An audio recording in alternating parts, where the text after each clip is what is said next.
At today's press conference, we will hear from Governor Cox, FBI Director Kash Patel, and Sheriff Mike Smith. We also have with us Utah DPS Commissioner Bo Mason, Lieutenant Governor Deidre Henderson, FBI Special Agent in Charge Robert Bowles, and local and federal law enforcement partners. Following the remarks today, Governor Cox, Director Patel, and Commissioner Mason will take questions. Thank you.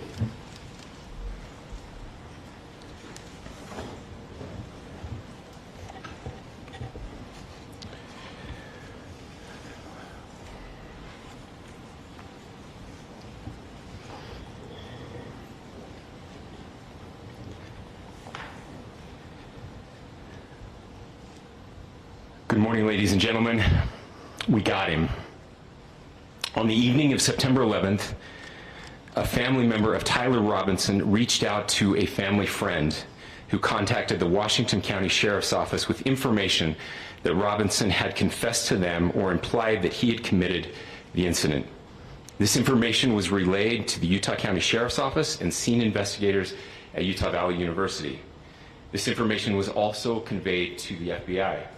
Investigators reviewed additional video footage from UVU surveillance and identified Robinson arriving on UVU campus in a gray Dodge Challenger at approximately 8:29 a.m. on September 10th, in which he is observed on video in a plain maroon t-shirt, light-colored shorts, a black hat with a white logo, and light-colored shoes. When encountered in person by investigators in Washington County on September 12th, in the early morning hours, Robinson was observed in consistent clothing with those surveillance images. Investigators interviewed a family member of Robinson who stated that Robinson had become more political in recent years. The family member referenced a recent incident in which Robinson came to dinner prior to September 10th, and in the conversation with another family member, Robinson mentioned Charlie Kirk was coming to UVU. They talked about why they didn't like him and the viewpoints that he had. The family member also stated Kirk was full of hate and spreading hate. The family member also confirmed Robinson had a gray Dodge Challenger. Investigators identified an individual as the roommate of Robinson. Investigators interviewed that roommate, who stated that his roommate, referring to Robinson, made a joke on Discord. Investigators asked if he would show them the messages on Discord. He opened it and showed several messages to investigators and allowed investigators to take photos of the screen as each message was shown by Robinson's roommate. These photos consisted of various messages, including content of messages between the phone contact named Tyler with an emoji icon and Robinson's roommate's device.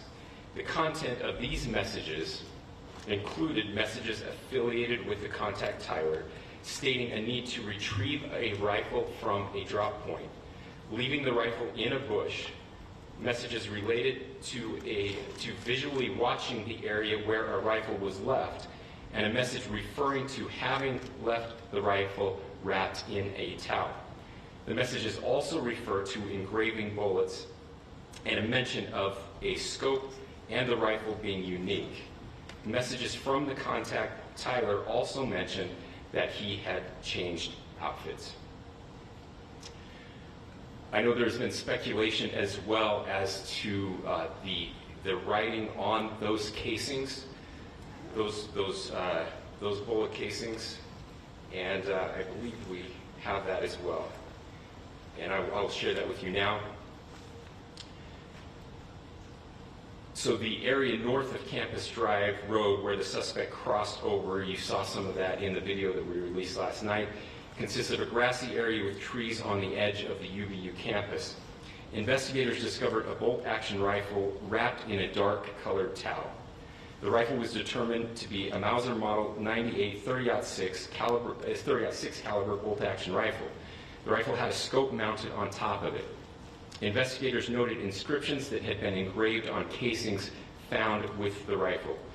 Inscriptions on a fired casing read, "Nosis bulges, capital O-W-O, this question mark." Inscriptions on the 3 unfired casings read, "Hey fascist, exclamation point, catch, exclamation point." Up arrow symbol, right arrow, and symbol, and 3 down arrow symbols. A second unfired casing read, "Oh Bella Chow, Bella Chow, Bella Chow, Chow Chow." And a third unfired casing read, "If you read this, you are gay, LMAO." We are indebted to law enforcement across the state who has worked seamlessly together, local law enforcement, state law enforcement, and our federal partners with the Federal Bureau of Investigation. We're grateful for everyone who worked together in such a short amount of time to find this person and to bring justice. I want to thank the public who has been so engaged, reviewing videos, helping us with sending in tips, and helping us get to this point. I want to thank the family members of Tyler Robinson who did the right thing in this case and were able to bring him into to law enforcement as well. I especially want to thank the family of Charlie Kirk, Erica, Charlie's parents, his children. I want us to be thinking of them as we bring justice in this case. They will be involved in that justice. We will be working very closely with them as we move through this process as well. This is a very sad day for our country, a terrible day for the state of Utah, but I'm grateful that at this moment we have an opportunity to bring closure to this very dark chapter in our nation's history. With that, I'll now turn the microphone over to the Director of the FBI, Kash Patel. Thank you, Governor. This is what happens when you let good cops be cops. The FBI and our partners are proud to stand here today together to bring justice to the family of Charlie Kirk and honor his memory. I want to express my deep gratitude to President Trump, the Vice President, and the entire White House who have been so incredibly supportive with both resources and just personally to the FBI as a team. They had our backs the entire way, and I just want to express my gratitude for giving us the resources we need to operate in this space to bring this sort of justice at this sort of speed. In 33 hours, we have made historic progress for Charlie.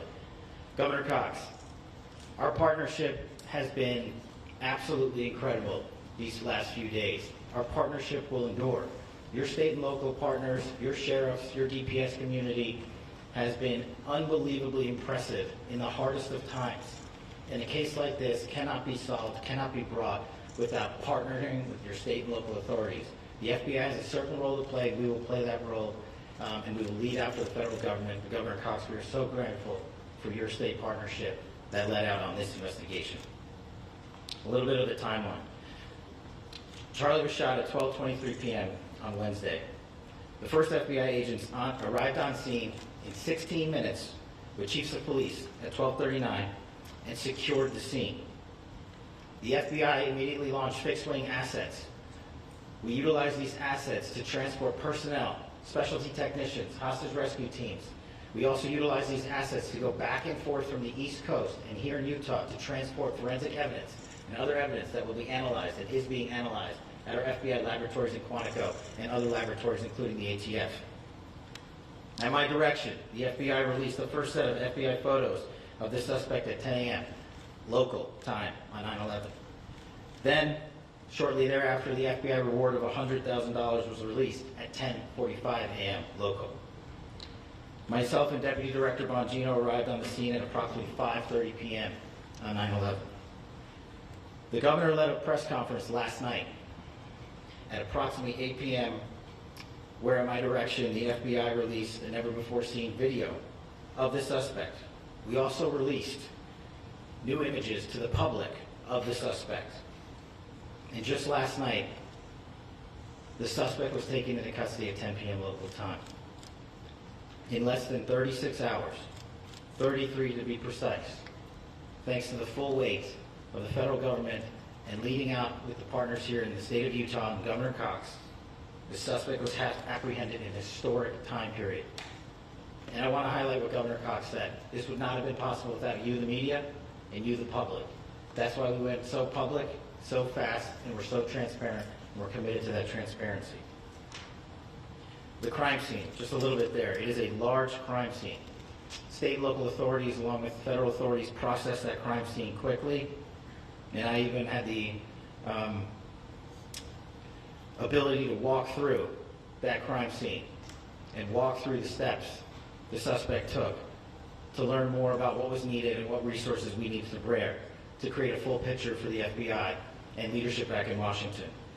Furthermore, thankfully to state and local partners, forensic evidence has been seized and continues to be garnered. Forensic evidence has already been evaluated at FBI laboratories in Quantico and state and local authorities here.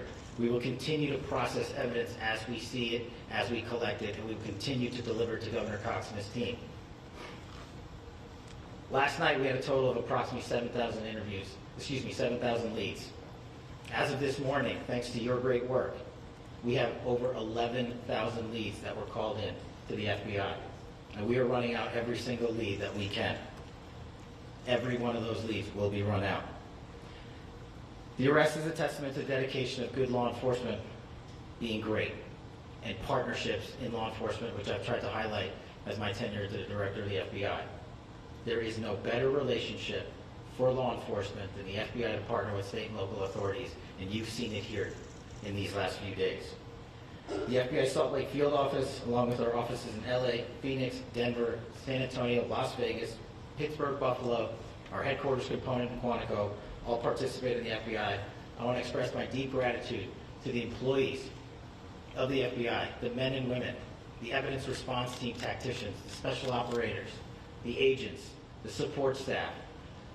You have done monumental work in historic time when the public, who had a right to demand such an expeditious solving of an investigation, the FBI answered that call diligently, critically important to our nation, and we delivered. And I'm proud to be their leader, and I'm proud to be the director of the FBI. This is very much an ongoing investigation, as the governor said, and we will continue to work with state and local authorities to develop the investigation, to provide them the evidence they need for their ongoing prosecutions, and we will be here to answer every call they absolutely have, as long as it takes, for as long as we need to find and apprehend whatever suspects were involved in this crime. Lastly, to my friend Charlie Kirk, rest now, brother. We have the watch, and I'll see you in Valhalla.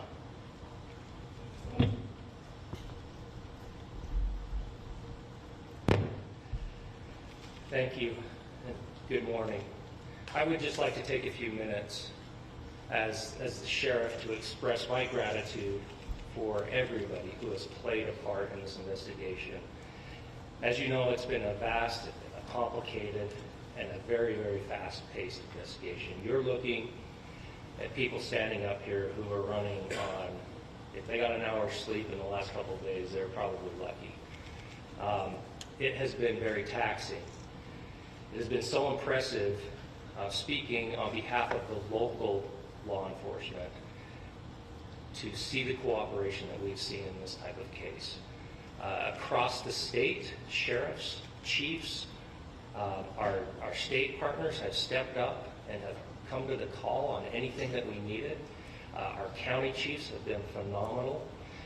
Our Utah County Attorney, Jeff Gray, who's standing up here with us, has been phenomenal in leading us through this investigation. I would like to thank the federal government for their resources, their assets. Our local team here, our FBI team, has been extraordinary in helping us work through this and bring this person to justice. Most of all, I would like to thank the public, and specifically, I would like to thank the public who turned to prayers and who turned to positiveness for us. I would like to thank them on behalf of the law enforcement community because we needed those prayers. That's what we needed to get through this. This week only at Domino's, get unlimited mini-priced pizzas for 50% off when you order online. Choose any size. We needed your patience, and you gave it to us. And I would like to thank you for the Kirk family because that's what they need, is your support and your prayers, and that will get us through all of this. So thank you everybody that has stepped up. We've had such a phenomenal response to this. Thank you.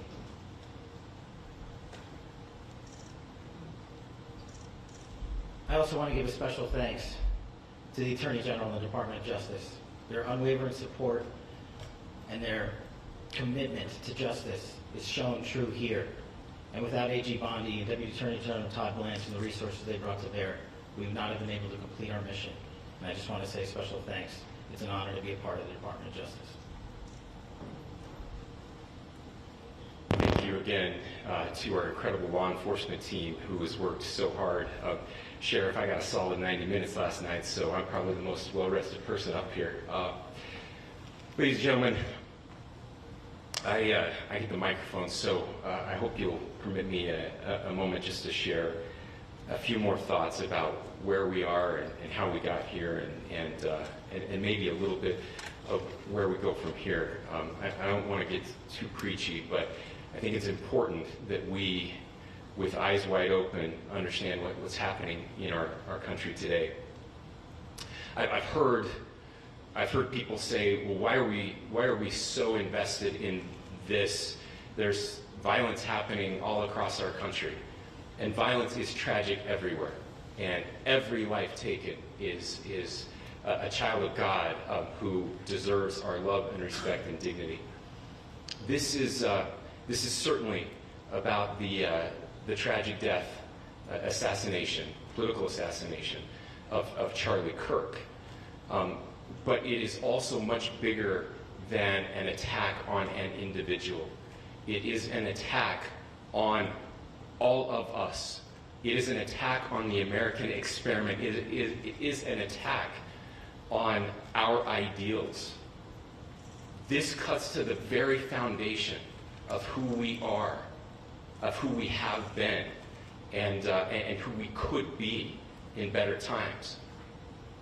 Political violence is different than any other type of violence for lots of different reasons. One, because in the very act that Charlie championed of expression, that freedom of expression that is enshrined in our founding documents, in having his life taken in that very act, makes it more difficult for people to feel like they can share their ideas, that they can speak freely. We will never be able to solve all the other problems, including the violence problems that people are worried about, if we can't have a clash of ideas safely and securely. Even, especially those ideas with which you disagree. That's why this matters so much. Over the last 48 hours, I have been as angry as I have ever been, as sad as I have ever been.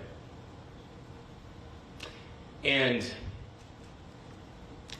it was, as anger pushed me to the brink, it was actually Charlie's words that pulled me back.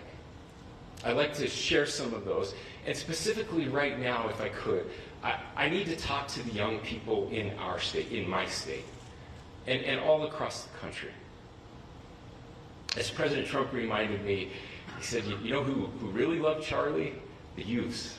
And he's right. Young people loved Charlie, and young people hated Charlie. And Charlie went into those places anyway. And these are the words that have helped me. Charlie said, when people stop talking, that's when you get violence. He said, the weak can never forgive. Forgiveness is the attribute of the strong. The only way out of the labyrinth of suffering is to forgive. Welcome without judgment, love without condition, forgive without limit. He said, always forgive your enemies. Nothing annoys them so much. A few months ago, I referenced this last night, Charlie posted to social media, when things are moving very fast and people are losing their minds, it's important to stay grounded. Turn off your phone, read scripture, spend time with friends, and remember, internet fury is not real life. It's going to be okay. He again said, when you stop having a human connection with someone you disagree with, it becomes a lot easier to commit violence. He said, what we as a culture have to get back to is being able to have a reasonable agreement, where violence is not an option. Now, again, to my young friends out there, you are inheriting a country where politics feels like rage. It feels like rage is the only option. But through those words, we have a reminder that we can choose a different path. Your generation has an opportunity to build a culture that is very different than what we are suffering through right now. Not by pretending differences don't matter, but by embracing our differences and having those hard conversations. I think we need more moral clarity right now. I hear all the time that words are violence. Words are not violence. Violence is violence. And there is one person responsible for what happened here. And that person is now in custody and will be charged soon and will be held accountable.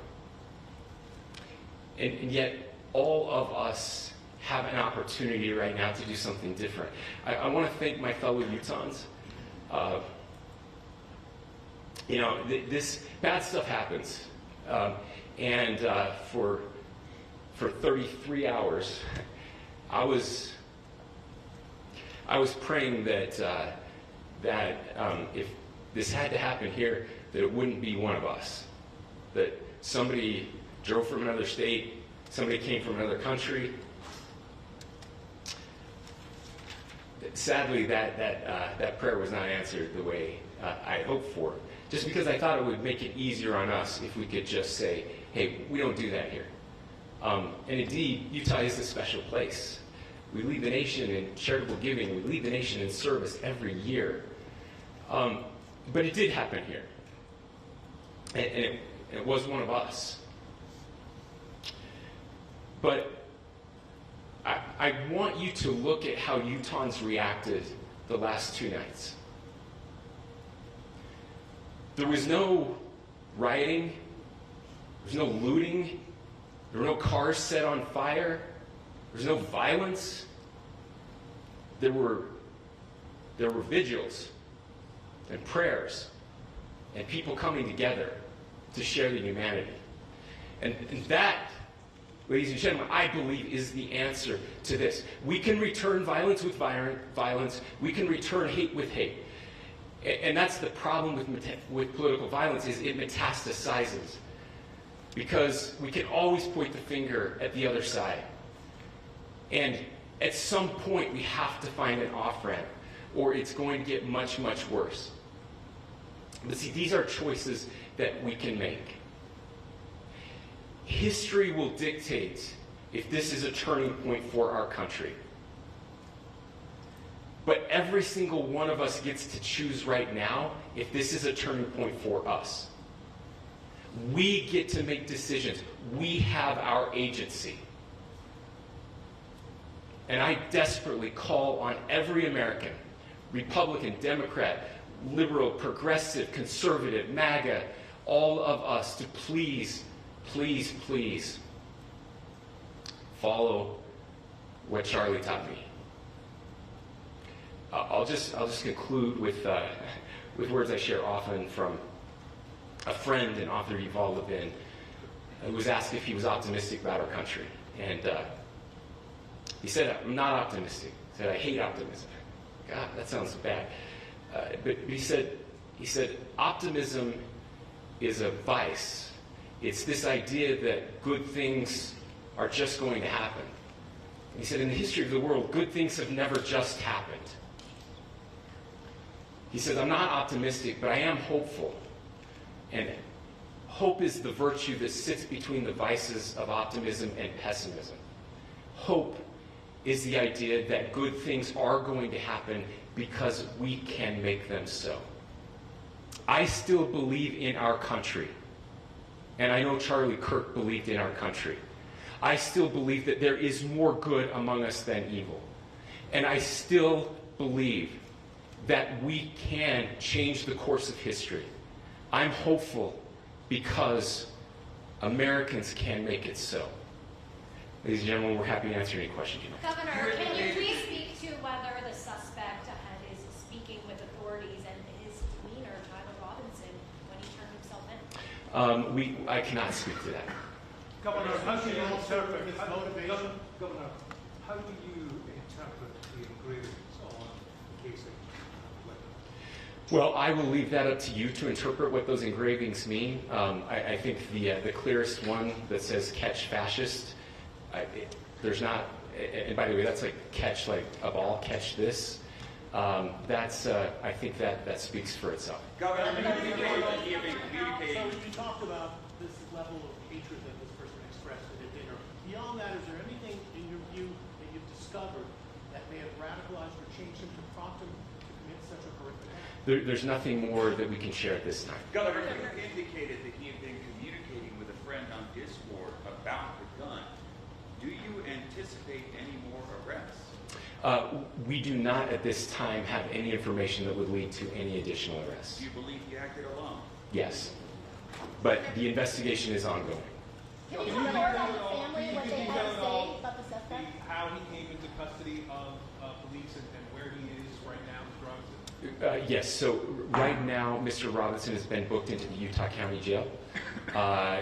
You heard the president this morning report that he was taken into custody, that his family and a friend helped to deliver him into custody of law enforcement in Washington County. Those of you that don't know where Washington County is, it is the southernmost, southwesternmost part of the state of Utah. It's about a 3.5 to 4 hour drive from here, where we are right now, and that's where he lived and where they turned him. Is he talking More about about what the family is saying about Tyler Robinson? I can't share any more than what I've already shared. Is he talking about Governor, do you have authorities? details on how he got back to Washington County and how the gun was obtained? So, how we obtained the gun? The gun was found. No, how the was found. shooter obtained the gun and how the shooter then was able to get back to Washington. So I don't have much more details on that. We do know that he drove. We had his car here on campus, and then we had his car going south back to the St. George. It's actually the city of Washington in Washington County. Is he talking with authorities and did he discuss a motive? I'm sorry. Did the suspect plan to carry out any other attacks? We don't have any information that Are you would going to lead. be releasing the mugshot? Yes. In fact, it was just released. Is he Yes. talking with authorities and did he discuss a motive? I can't answer that right now. Can you clarify? You've spoken very eloquently about trying to reunite this country. Do you feel that this is a watershed in American history? I absolutely believe that this is a watershed in American history, yes. The question is what kind of watershed? And that chapter remains to be written. Is this the end of a dark chapter in our history or the beginning of a darker chapter in our history? Look, I mean, if you look at true political assassinations in this country of someone of this stature, this feels a lot like the late 60s.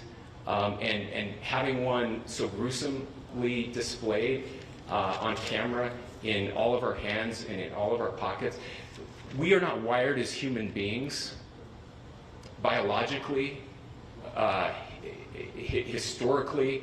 We have not evolved in a way that we are capable of processing those types of violent imagery. And by the way, we've seen another one with a gruesome stabbing very recently that went viral. This is not good for us. It is not good to consume. Social media is a cancer on our society right now. And I would encourage people to log off, turn off, touch grass, hug a family member, go out and do good in your community. That is happening, and it's happening organically right now. I had a friend in a small city in Utah who said, we're getting together, the Republicans and Democrats in my little town are getting together to have a discussion last night, just to find a way to find their better angels. So yes, this could be, I mean, again, you have to go back to JFK to have seen a video live of something like this happening. I wasn't born until 1975, but I know that things were really dark in the late 60s. Sorry to some of you. I know some of you were there. This is our moment. Do we escalate, or do we find an off-ramp? And again, it's a choice. It's a choice, and every one of us gets to make that choice. Two more questions right here.